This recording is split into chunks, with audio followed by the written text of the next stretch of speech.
We got some big games to talk about in the NFL and a big addition to a team that needs to get right on offense. We'll discuss that in just a second here on Locked On NFL. The barbershop is open and Tony Wiggins has a chair for you. He's ready with some real NFL talk. The local experts of Locked On bring their expertise, and Wiggy is ready with his clippers and shears. Sit down and enjoy. The new Locked On NFL starts now. Locked On Podcast Network. Your team every day. Welcome into Locked On NFL, man, where we bring you the biggest stories from around the National Football League with the help of our local experts that know your team like no one else. I'm the barber, Tony Wiggins, and welcome to the barbershop. And I'm joined today by Locked On NFL expert, my main man, Matt Williamson. And here are some of the things that we are going to discuss today. Big games of the week. We're talking about Buffalo and Detroit and what should be a preview of something that we might see later, right? Should Cincy pay T. Higgins? It's hard to be paying people, even if they're good, when your team is bad with them. So, it's hard to give a guy a max contract. We'll discuss that. And then Hollywood help on the way for the Kansas City Chiefs. And what we mean by that is this. Kansas City's been needing some big plays on offense, right? Well, guess who's coming back and who's been cleared to practice? And a lot of people believe that he is going to be a factor for the Chiefs down the stretch. I don't know. We'll go back and forth with that one because I want to know if he can block an edge rusher or not, because I think that's a big question that we'll get to today. All right, today's show always is sponsored by FanDuel. You can start the season with a big return on FanDuel. New customers can place a $5 bet, and you'll get started with $150 in bonus bets if you win your first $5 bet. Visit FanDuel.com to get started. Also, check out Locked On NFL over on Amazon Music. Make sure you check Locked On NFL over at Amazon Music. My brother, Matt Williamson, as always, it's my pleasure to welcome you in on Friday. Tell me about the Chiefs, man. What's the biggest need? I know they ain't scoring no points, but sometimes they ain't score no points. They ain't got nothing to do with the people who actually score touchdowns. It's got something to do with the people in front of the quarterback. 100%. I mean, no doubt it'd be great if Hollywood Brown was a left tackle or an offensive tackle for sure. Yeah. He's far from it. He's not helping blocking anybody. But if you go back to last year, they were a very efficient, move the chains, but lacking big play offense. And they won the Super Bowl. Okay, great. They often do. So what they do this offseason, they go get Brown, who's a deep threat, speedster, and draft Xavier Worthy. And the whole world goes crazy. How could you let the Chiefs get these guys? They're never going to lose again. Well, I guess they kind of haven't, but they still have a lot of issues on offense, and they're not explosive on offense. They have the best success rate in the league, and that's just efficiency, moving the chains, getting 6 yards on 3rd and 5. But they're not a big play offense still. And to me, that is a great tribute to Mahomes, that he can reel it in and isn't throwing bombs to Tyreek anymore, but he's Brady in it by death by 1,000 paper cuts. So any big play option, I think, is useful. Rashee Rice is gone. He's not a deep threat. You're relying on Juju and Kelsey at the end of his career and Hopkins, guys that don't run well. So one more burst of speed would be great. And I think they're a little overrated as one-loss teams go, but I don't think anyone's crying for the Chiefs at the moment. And Worthy doesn't seem quite ready. He's probably a year away. No, what Worthy shows you and other players show you, and we've learned this. I mean, people don't realize how good Tyreek Hill is. And yeah, I think folks just think you can just take a fast dude, right, and get some of this. No, he is a good football player. If you took his speed away a little bit and made him a 4-5 guy, he would still be a good football player because he's just a natural athlete at it. Well, let's see how the guys from Locked On Chiefs feel about the addition of Hollywood Brown at this point. Just like any blockbuster this week against the Browns, well, they got some good news. Hollywood is back. Hollywood Brown has been cleared to participate, which means the Chiefs can open his 3-week window, 21 days, tomorrow, Monday, Tuesday, whenever they feel like it. But one thing is clear, despite the excitement, he's not going to be playing in this ball game. But this is kind of what we've been waiting for all year long, right? They put all that work in preseason to set up Hollywood to be the number one receiver, and now he's going to be back. I think this is just the start of the role that the Chiefs need. I'll be honest. I'll be kind of shocked is probably over the top, but surprised if he doesn't practice tomorrow. And here's why. Because you're in a situation right now where he is quite literally possibly not going to have a chance to play if they win the next couple of games and you have Buffalo lose and you have Pittsburgh lose. And then you're in a situation, you're not going to run him out there to play against the Broncos. I don't think you're going to do that. Yeah. But that brings up another question that, I don't know how Andy Reid is going to handle this. When you start looking at it, when you already have your seating locked up, generally speaking, he will hold his starters out.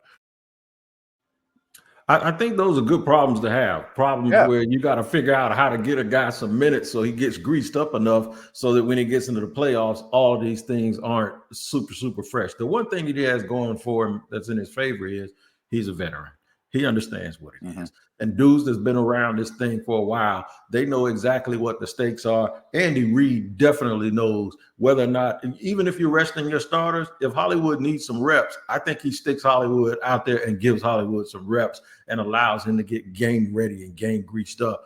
I do think it helps them a little bit. It helps them because you have to actually keep more guys out of that box to stop the run, more guys away from rushing the passer if the Chiefs want to use one of those tight ends to chip a little bit. The thing that people have been doing with Worthy is they've been knocking him off his line because he's about 175 pounds. I think Hollywood isn't that much bigger. He's a little more compact, and he knows how to get it done in the NFL. So I do think it'll help him a little bit, but this whole let's get Miko, let's get this guy, let's get this fast guy. They got about 3 dudes out there they're trying to replace Tyreek Hill with, and he's one person, and people shouldn't expect him to be Tyreek Hill. But anything helps with Kansas City. And you talked about this, Matt.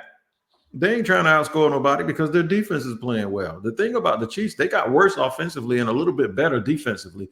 So now, if it gets to a close game, I trust Andy Reid. I trust Patrick Mahomes. A lot of people say you trust them too, and you trust the officials, but I don't believe in that. I just believe in teams that have that DNA where they know how to get over that hump late in games. They're just going to figure it out. 100%. I mean, I know that they have a ridiculous record in one-score games, and that's going to regress to the mean. I've been going through this for 5 years in Pittsburgh. Like, they're always at the top of the league. But you know who else is? Brady and Belichick. Mahomes and Reed, Wilson and Carroll, Breeze and Peyton. Good quarterback head coach combinations win close games, and this might be the best one ever. So that's not fluky to me. I mean, there's too much evidence that the best ones do it. I agree with everything all you guys said, and I'm not picking on Ryan, but he said, now we got a number 1 receiver. I don't see him as that. I think he's just a piece of the puzzle, but a good piece. Yeah, a very, very good piece. And remember, last year, man, Juju looked all world in the playoffs for Kansas City because it's just about having guys. I just keep reminding people, man, people were making a big deal out of them not being able to catch. And they went up to Buffalo, and it was like 10 degrees below zero, and they were hand catching everything. So that just tells you, man, a team that knows who they are and knows that they can win these games, they always seem to figure it out, especially when it happens to matter the most. We're going to talk about somebody trying to get paid. All right, here's what we're going to talk about. More wide receiver talk, talking about T. Higgins trying to get paid and his other receiver and his quarterback wanting him to get paid. Is it smart to do that? And then Miami might have that dump truck after all. We'll discuss that and more here on Locked On NFL. Today's show is brought to you and sponsored by our friends over at Prize Picks. Prize Picks is the place to get real money sports action. With over 10 million members and billions of dollars in awarded winnings, Prize Picks has made daily fantasy accessible to all. You just pick more or less on at least 2 players for a shot to win up to 1,000 times your cash. Run your game all season long on Prize Picks, America's #1 daily fantasy sports app. Here's what you got to do. Download the app today and use the code LOCKEDONNFL to get $50 instantly after you play your first $5 lineup. I'll say it again. Download the app at Locked On NFL and use that Locked On NFL code at prizepicks.com to get $50 instantly after you play your first $5 lineup. Prize Picks, run your game. Also, today's show is brought to you and sponsored by Omaha Steaks. Nothing delivers comfort and joy like the unrivaled quality of taste of Omaha Steaks. It's guaranteed perfection in every single bite. And right now you can save on unforgettable gifts with 50% off site-wide at omahasteaks.com. Plus, score an extra $30 off with the promo code NFL. With 5 generations of experience, they consistently deliver the world's best steaks experience, and the gifting experts at Omaha Steaks have made it easy to deliver the perfect gift with thoughtfully curated gift packages featuring gourmet favorites. For legendary steaks to mouth-watering desserts and more, save 50% off site-wide for a limited time at omahasteaks.com. Plus, our listeners get an extra $30 off with the promo code NFL. That's 50% off. That's OMAHA steaks.com and an extra $30 off with the promo code NFL. Minimum purchase may apply.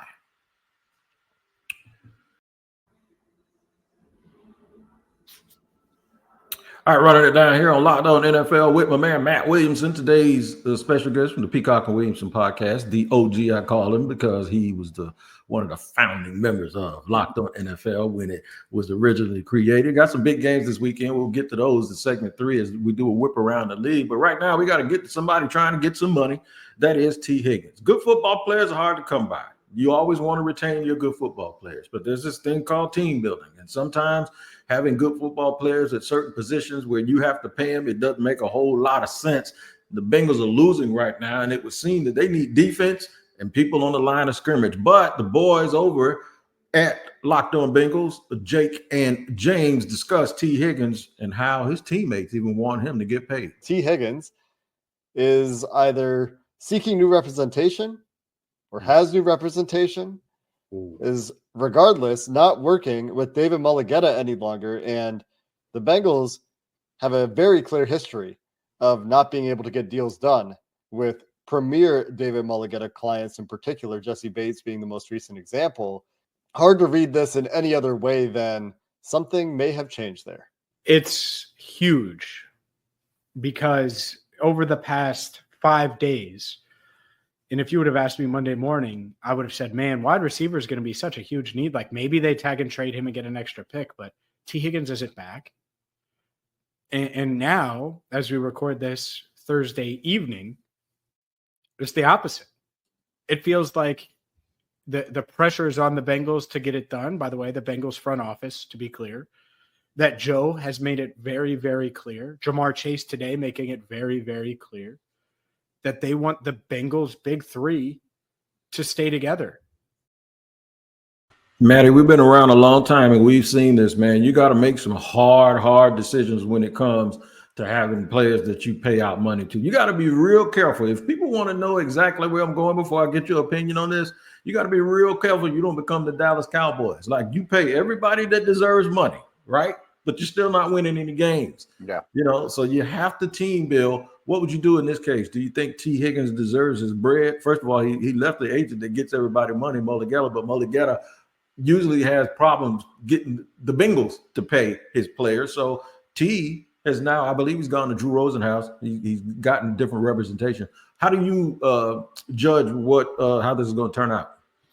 So it's a wonderful trio. I mean, it's a rare trio. Chase, Higgins, Burrow. But you still haven't paid Chase. I mean, you got to pay both these guys. I mean, that still hasn't happened. And he's going to get more than Jefferson, in my opinion. I mean, he's going to be the highest paid wide receiver in the league. Whatever that looks like, it's going to be steep. Now, I also think they've signed so many defensive players that all of a sudden are getting old and bad, frankly. They're going to cut about 5 dudes, and they're going to create an awful lot of cap space. But when you start looking at Bengals team needs, interior of the O-line definitely needs a shot in the arm. I mean, 1 or 2 starters.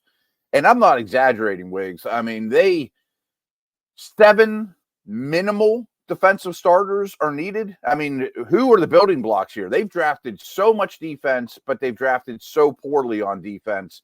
I think it's the worst defense in the league right now. And it's the Jimmies and Joes. It's not the X's and O's. And I'm sure the defensive coordinator is going to get the axe for it. So it's a wonderful concept, but you didn't go to the playoffs last year. You're not going this year with this formula. I think it's time to go back to the drawing board and let the guy walk and maybe end up getting a comp pick down the road for him. Here's what they did, and I thought it was smart at the time. Okay, they drafted Daxton Hill.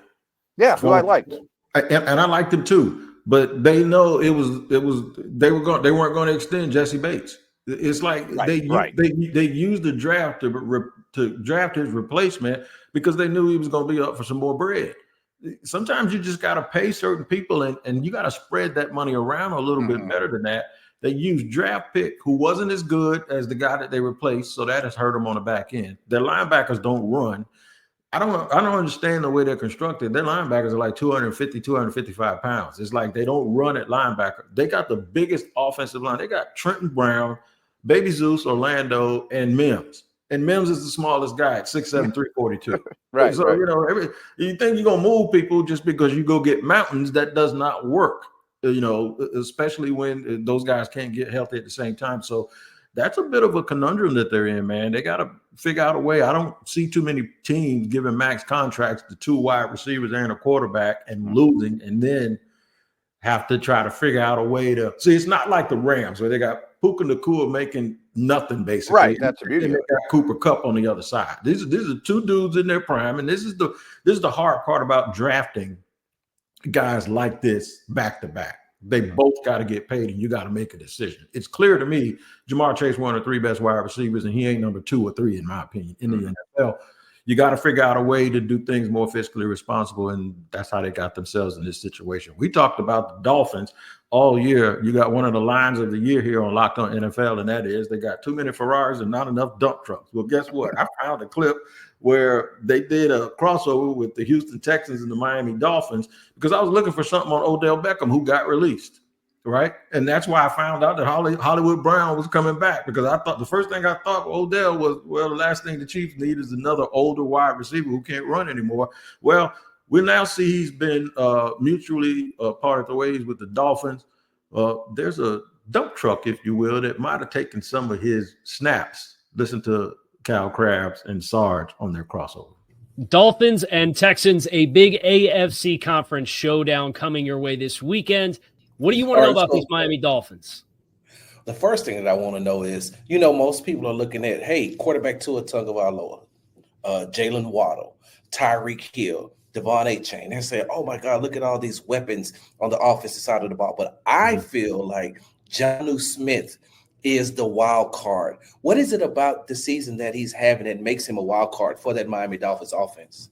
Yeah, I go back to some of the thoughts that Mike McDaniel gave in the offseason when he was asked about Jonnu Smith and kind of that tight end element of the offense that was missing last year. And he alluded to when you catch a lot of drop 8 coverage or you get a lot of zone coverage and people want to play you off and they want to play over the top and try to prevent explosive plays, having somebody who's explosive but has some size to win after the catch is a really valuable piece to have. This is a self ratio if you can get one. The Miami Dolphins believe that their idea of size is a 6'2", 245-pound Jonnu Smith type. Yeah, this isn't Rob Gronkowski we're talking about. I know that's the exact same thing. Where it's like, watch these Dolphins tell on themselves, and I think that is a part of the problem. You look at Mark Andrews, who's 6'5", 270. That's what you're talking about. That's the dump truck you were talking about. You ain't talking about no Jonnu Smith dump truck, right? How much do you think this had to do with Odell getting up out of there, man? And can he catch on with somebody else? I don't know. I think they're doing him a favor. Hey, we're going to let you go. Maybe a playoff team grabs you at the end of your career and you can end up in the postseason. He's been less than impressive for a couple of years now. And I don't know if he's a good guy or bad guy, but he has a big personality. And you know that big egos that aren't getting the football usually aren't just going to be quiet in the locker room. And I'm not saying he's even a distraction, but it's a thing that coaches just don't need to deal with unless he's productive. So I have no problem moving on from him. I'm sure Miami understands the writings on the wall that they're not winning the whole thing this year with or without him.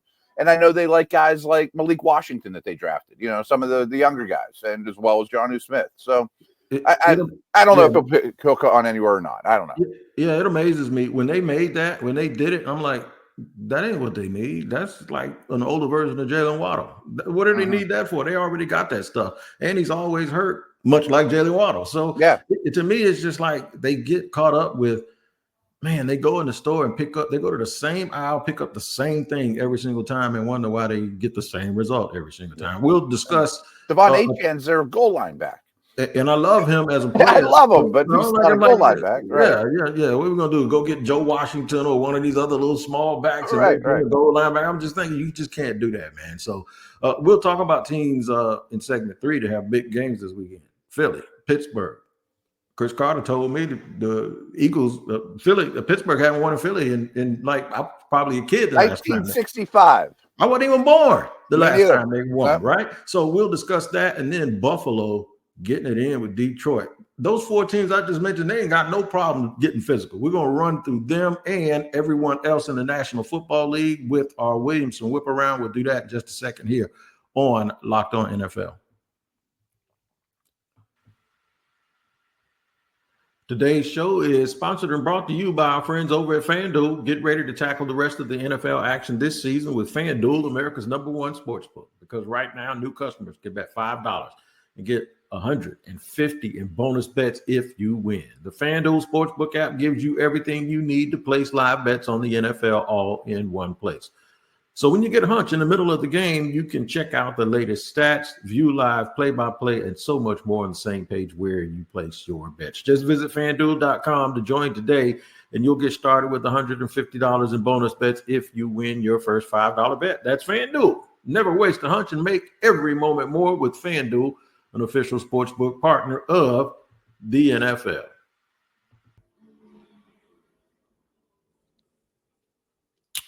Third and final segment here on Locked On NFL, where it's your team every day. We always thank you for making us your first listen. Got my brother Matt Williamson in for one more segment, and we're going to get to our whip around here in just a second. But my man Joe Marino, he kind of set this up like Michael Buffer style, man. I had to trim a little bit of it, but it sounds so good. He getting you ready for a heavyweight fight, man, between the Buffalo Bills and the Detroit Lions.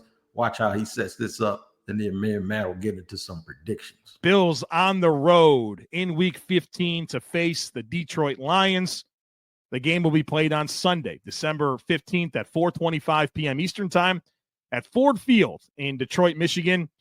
The Bills enter this game at 10-3. They've already won the AFC East, the number 2 seed in the AFC. The Lions are 12-1. They lead the NFC and the NFC North, but the Vikings are right behind them at 11-2. Head coach of this team is Dan Campbell. He's in his 4th season, and this has been one heck of a build. I mean, we all know about the struggles of the Detroit Lions forever, it seems like. And Dan Campbell's got this team on the right path for sure. Man, it's like a team building bowl for me. I love both DMs. I love that these teams, their identity is like it's like the community they live in. I mean, Dan Campbell has this team playing like Detroit, and Buffalo is playing just like both. If a team could play how a city feels and looks, this is it. What do you think about the game, and tell me who you think is going to win? Yeah, the one thing I'll disagree with you on, though, is I've been very critical of the Bills being too Ferrari-like over the years, and now they got some dump trucks. I just wish they had more dump trucks on defense. The defense is still heavy nickel, not a lot of sand in your pants, not a lot of killers, a lot of speed, built to beat the Chiefs. And I don't think that travels to Detroit well with their run game. I think the Lions win this one, but it's going to be a blast. This could be a Super Bowl preview. It is, and you know what? To your point, Buffalo got smashed by Baltimore. That is to your point, to tell you exactly that they got a little bit over Achilles' heel on that defense. They had to replace a lot of people on that defense. In fact, that's why, to me, I give them a little bit more credit, because I picked them to just fall. I just said their window was about shut. I thought so too. Yeah, and they really, really have flipped that. So I got to give them as much love as I can. All right, we started the weekend off with a clunker last night between the Rams and the 49ers. The Niners are about finished, man. Dudes dropping balls, quitting in the middle of the game. That's a wild situation. The Chiefs, man. Let's go ahead and do the whip around, the Williamson whip around. Chiefs and Cleveland. Can Jameis Winston, with his quirky self, pull out a quirky game and beat the Chiefs that have been kind of susceptible to quirky stuff? I think the Chiefs win, but this is a scary one if I'm Kansas City. You know, you'll probably get some form of weather. Winston has nothing to lose. You've been kind of living on the razor's edge if you're Kansas City anyway. Myles Garrett could wreck the game. Like, I think the Browns make this very competitive. Yeah, I do too. You know, when you take Patrick Mahomes out and then you say, okay, who's the next 2 or 3 best players? They might actually, well, with the exception of Chris Jones, and maybe Kelsey still, but Myles Garrett is probably right there as maybe the second, maybe the best defensive player in the league. All right, those Bengals we talked about, they go into Tennessee. I think they got a little too much offense for the Titans. I do too, but I like the Titans defense. I just think Levis is hard to count on. I'm betting on Burrow here. All right, there you go. Washington trying to get back on track goes to a hot New Orleans team. I'm not real sure why Jake Hayner's in the NFL. So if that's who your starter is, he kind of looks like a high school quarterback to me. I'm going with Washington to roll these guys. No doubt about it. High school Jake. All right, Baltimore. I don't think we have to spend a lot of time on this one, Wig. This is the blowout of the day. Yeah, I got it. Here you go, the Giants. See, he cut me off. He said, "Man, don't even mention them." Baltimore gonna beat them. All right. We could have said this about this game. However, it is a little bit compelling. Dallas at Carolina. I think this one's really compelling. You know, this is the first time all year, from what I understand, that Carolina has been favored. They're at home. I thought Young was better than Hurts last week.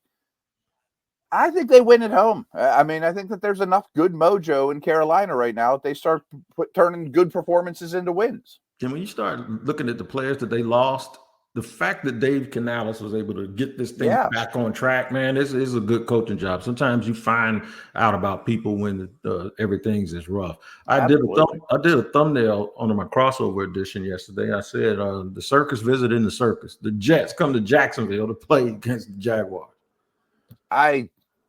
This is the one that probably interests me the least, to be honest. I'm sorry to be rough on your team, but hey man, this is dysfunction junction. I guess I'll take the Jets, but this could go any which way. And I guess Ingram's out for the year now too. Yuck, you know. Yeah, man. Too bad for the Jacksonville Jaguars. They got a lot of soul searching to do. What's your opinion on Trent Baalke? I got to stop right there because that's big talk today about maybe he's staying. What's your opinion on whether or not he should be given another chance? Well, if I was a premium head coach and you told me Baalke's staying, that would greatly prohibit my chances of taking the job. Enough said. I don't hate him. I just think he's too traits oriented. And I mean, they might pick, well, I guess they won last week. I was going to say a week ago, they were scheduled to pick first overall the third time in 5 years. I mean, how many times are we going to do this, you know? Exactly. We talked about Miami and Houston. Now you got to make a pick, man. You think Houston can beat them and just go on and put them out of their misery? I kind of think Houston and especially Baltimore get some things figured out with this super late bye. And I think that they get a little momentum going into the playoffs. They've had a lot of issues, but some of them are just like blitz pickup and too many penalties. I think they can clean those things up and have some momentum here. Yeah, little stuff. This has been the hardest game for me to pick all week. Indianapolis versus Denver. I don't know why. It just feels weird and hard to pick. Yeah, I think the bye could do Indy some good too. You know, Richardson starting to get a better feel for things. Just a tough place to play, though. And I think Denver's really well coached. I'm going to take the Broncos, but I can see that going either way. The Colts need it. I mean, this is, loser leaves home match for them. Yeah, two teams that are playing a good game that I really think. As a matter of fact, let me get this game out of the way. New England against Arizona. Yeah, I can't take the Patriots, but I also think Arizona's coming back to earth a little bit. They're just not very talented. There you go. Now, these two games are going to tell a lot about these two teams. And I know both of the coaches, all 4 coaches are saying we kind of got to have this one. First one is Tampa at the Chargers. Yeah, underrated, important game. I know it's, not in the conference, but I think it, like you said, will tell us where they're at. I think the Bucs pulled the upset, but I wish I knew if McConkey was playing or not. Watching the Chargers last week, it was like you and I out there running routes. Like, who's going to get open for these guys, Right. Another game kind of reminds me of Aaron Rodgers and how his legacy changed when one of his players told the other player to get down on an interception. Green Bay going back to Seattle, man. Yeah, it's another great game. I'm high on the Packers, but I think that's a difficult situation for them to go into there. I think Seattle's got a lot of momentum. They found a coach. I'm enthralled with Seattle's defense. I'm going to take the home team here. Yeah, I'm gonna take Green Bay, but the only thing they have to overcome, they look like they're winning a bunch of games, and you look at the score and it's still close. They got to figure out a way to create a little bit of separation. All right. I'll get to the two big games in just a second. Chicago at Minnesota on Monday, a doubleheader on Monday night. Chicago at Minnesota is the first one. Yeah, the Bears are in a bad place. I mean, I almost feel for their head coach. Poor guy was a position coach like a month ago, and then he's a coordinator, and then he's a head coach, and it was pretty ugly last time we saw him. The Vikes are legit. Yeah, nice young coach too. Has done a lot in college and was on his staff at the Super Bowl with the Rams. This is just why you shouldn't always take a job if it's offered to you, because now people will remember Thomas Jones for his last two interim stops. I hope he's a coordinator next year though, and not a position coach. Right. Yeah. Atlanta at Vegas. I don't like where Atlanta's at, but I like where Vegas is at even worse. Yeah. Two really, really bad teams that they better figure it out real quick. Some people gonna get fired. We talked about Buffalo and Detroit. It feels like to me you're leaning Detroit with that running game. I am. I think it's going to be an insane environment, and I think they're the more physical team when they have the football. All right, let me give you a little spill on Detroit real quick. One of the most impressive things to me, especially in the day of me, they paid two running backs within the same calendar year. The one that makes the most money doesn't start, and you don't hear people about it. They're both cool with it, man. So that chemistry and that leadership aspect really, really makes me respect Dan Campbell even that much more, because you know how guys in the NFL, we just talking about Odell not getting enough touches. AJ Brown is up there acting a fool because he ain't getting enough touches, and then you got this dude, this running back making more than the dude in front of him, and they're both good with it, man. I think that's an unwritten brilliant job by Dan Campbell. Finally, the battle. They're losing defensive players left and right, and nobody's whining or crying about it, and they just keep winning games, Just keep winning. The Battle of Pennsylvania is the one that it's in a venue where the Pittsburgh Steelers have not won since before me and you were both born. Right. I left that as the last one for a reason. What do you think is going to happen? Yeah, no George Pickens. I think the Steelers are in big trouble here. The only thing is, this is such a Tomlin game to muddy it up and block a punt or do something goofy, and Philly misses a couple kicks or something along that line. Cam Hayward swats a pass down. But I think the Eagles are clearly the better team, and I don't think without Pickens, the Steelers can keep up on the scoreboard. I have the Eagles winning by I have to pick this game, of course. I have a 27-17 Eagles. All right, there it is, man. As always, Matt Williamson every Friday here on Locked On NFL, breaking it down. Remember, Locked On NFL is twice a day. You can catch up with Tyler the Madman, rolling early in the morning, and then come through the barbershop with me like you just did here on Locked On NFL. Make sure you check us out over, too, on Amazon Music. And happy holidays to all of you guys. Matt, go in and get at it, man. I know you got a busy weekend. We'll see you next time here on Locked On NFL.